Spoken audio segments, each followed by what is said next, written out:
প্রিয় দর্শক, আসসালামু আলাইকুম। দেশ ও প্রবাসে যে যেখানে আছেন আপনাদের প্রত্যেককে শুভেচ্ছা জানাচ্ছি। আজকে নতুন একটি প্রতিবেদন দেখতেই পাচ্ছেন, আমার সামনে একটি আপু আসছে। আসলে আপুর জীবনে কি হয়েছে চলুন কথা বলে জানার চেষ্টা করি। আপু আসসালামু আলাইকুম। আপু আপনার নাম কি? কে আপু, কেমন আছেন আপনি? ভালো আছেন। আপনার বাড়ি কোথায়? রংপুর। পরিবারে কে কে আছে? একটু অসুস্থ দাদি আছে, আমি রংপুরেই থাকেন? হ্যাঁ, ওখানে। আচ্ছা আচ্ছা।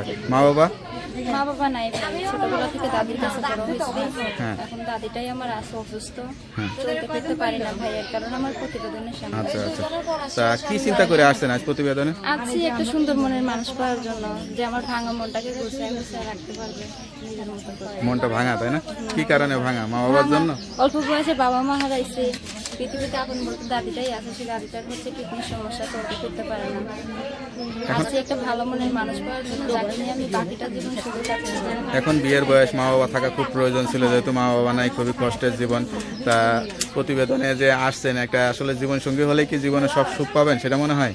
হ্যাঁ, আমার কষ্ট দুঃখ যে বুঝবে এরকম একটা মানুষ পাইলে আলহামদুলিল্লাহ আমার জীবন অনেক আগেই কাটবে।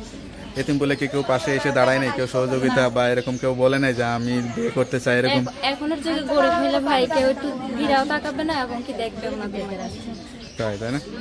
আচ্ছা আচ্ছা। তা আমার দাদি আজ আছে, কাল মারা গেলে আমার যাওয়ার কোথাও রাস্তা নেই। কই যাবো? আমি চাই মাথার উপরে একটা ছায়া, পান নিচে মাটি। কষ্ট লাগে কোনটা সবচেয়ে বেশি? কষ্ট লাগে যে পৃথিবীতে আপন বলতে দাদিটাই আছে, সেও কখন বাঁচে কখন মারা যায় কোনো গ্যারান্টি নাই। আমি একটা মাথার উপরে ছায়া চাই। আচ্ছা আচ্ছা। তা সংসারে যে কাজকর্ম, সংসারে যে এটা ব্যাপার স্যাপার, সেগুলো সব পারেন, জানেন? হ্যাঁ, অবশ্যই সব জানি। সব জানেন, তাই না? বিয়ে করলে সমস্যা হবে না? না, সে কিডনির সমস্যা, চলতে ফিরতে পারে না। আছি একটা ভালো মনের মানুষ পাওয়ার জন্য, যাকে নিয়ে আমি বাকিটা জীবন শুধু কাটাতে চাই। এখন বিয়ের বয়স, মা বাবা থাকা খুব প্রয়োজন ছিল, যেহেতু মা বাবা নাই, খুবই কষ্টের জীবন। তা প্রতিবেদনে যে আসছেন, একটা আসলে জীবন সঙ্গী হলে কি জীবনে সব সুখ পাবেন সেটা মনে হয়? হ্যাঁ, আমার কষ্ট দুঃখ যে বুঝবে এরকম একটা মানুষ পাইলে আলহামদুলিল্লাহ আমার জীবন অনেক আগেই কাটবে। এতিম বলে কি কেউ পাশে এসে দাঁড়ায় নাই? কেউ সহযোগিতা বা এরকম কেউ বলে নাই যে আমি বিয়ে করতে চাই এরকম? এখনের যুগে গরিব হইলে ভাই কেউ একটু ঘিরাও তাকাবে না এবং কি দেখবেও না তোমার। তাই তাই না? আচ্ছা আচ্ছা। তা আমার দাদি আজ আছে, কাল মারা গেলে আমার যাওয়ার কোথাও রাস্তা নেই।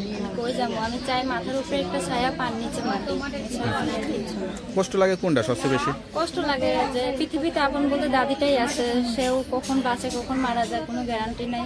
আমি একটা মাথার উপরে ছায়া চাই। আচ্ছা আচ্ছা। তা সংসারে যে কাজকর্ম, সংসারে যে এটা ব্যাপার স্যাপার, সেগুলো সব পারেন, জানেন? হ্যাঁ, অবশ্যই সব জানি। সব জানেন, তাই না? বিয়ে করলে সমস্যা হবে না? না, কি আমি সমস্যা? তা আপনার সঙ্গে কিভাবে যোগাযোগ করবে? আমার ফোন নাম্বার আছে। নাম্বারটা মুখস্থ আছে? না, আমার মুখস্থ নেই। তা নাম্বারটা আমার কাছে দেন, আমি দেখে বলে দিই। যারা দর্শক আপুর কথা শুনলেন, অবশ্যই তাড়াতাড়ি এই নাম্বারে যোগাযোগ করে আরও তথ্য, আরও খোঁজ খবর নিতে পারবেন। যদি বিয়ে শাদী করতে চান, অবশ্যই যাচাই বাছাই করে বিয়ে শাদী করবেন। তার